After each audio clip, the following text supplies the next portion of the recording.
Hello, my name is Gord, and this is what I built to collect grass for my birds.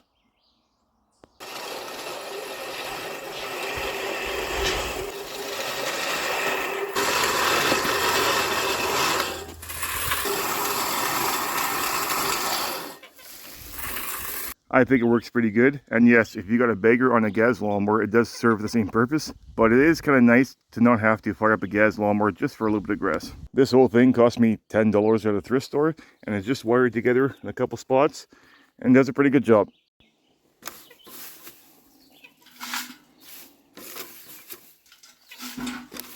You guys want some grass?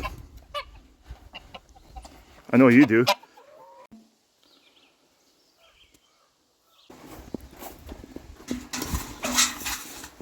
Here, Bubbles. Here you go.